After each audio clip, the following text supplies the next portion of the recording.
こんにちは、高橋です。今回はゴールデンウィークにプサンへ行ってきました。韓国の人々、文化、街並みなど素敵な思い出になりました。成田空港からジンエアに搭乗します。出発は11時、プサンには13時に到着予定。ゴールデンウィークなので空港内が混雑しています。モバイルバッテリーにはテープが必須になりました。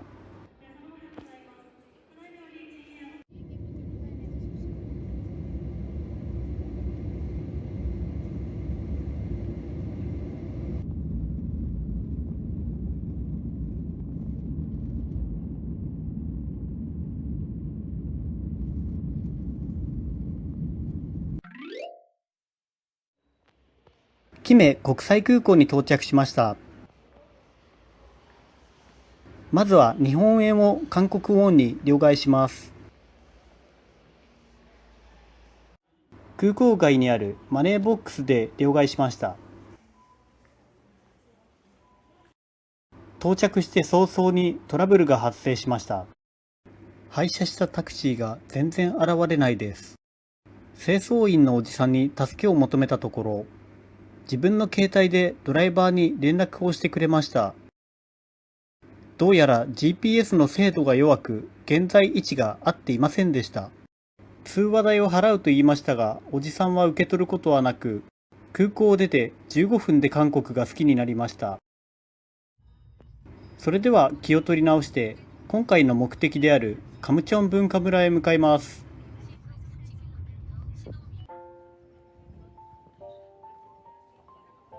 タクシーを降りるとカラフルな別世界。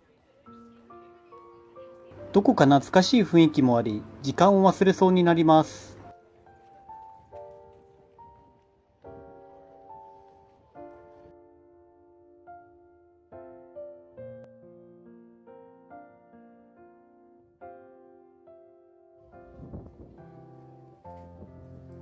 BTS の壁画も見ることができました。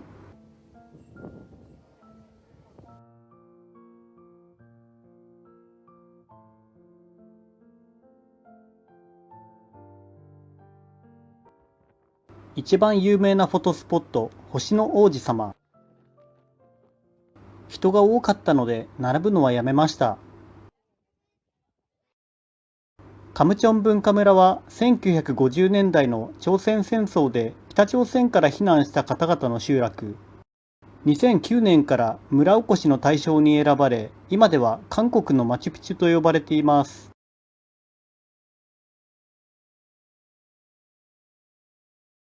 可愛かったのでお土産にマグネットを買いました。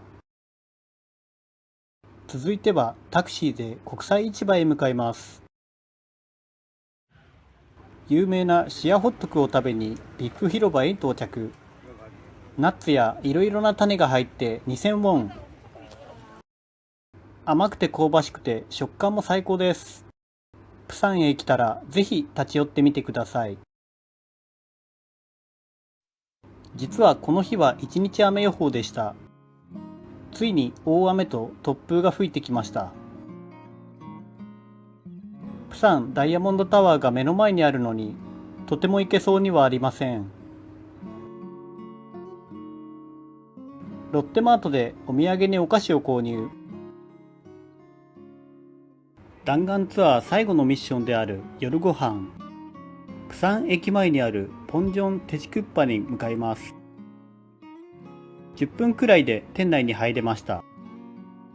薄い味付けになっており、オキアミやキムチで味を調整します。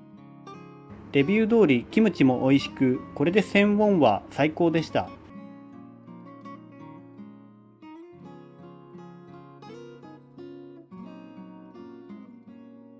今回は日本人におなじみの東横インプサン駅1に宿泊。エクスペディアのポイントが余っていたので宿泊代は無料になりました。内装も綺麗で日本のコンセントもついており、これで7500円なら文句なしです。明日は朝9時の便で成田に戻るので6時にはホテルを出ます。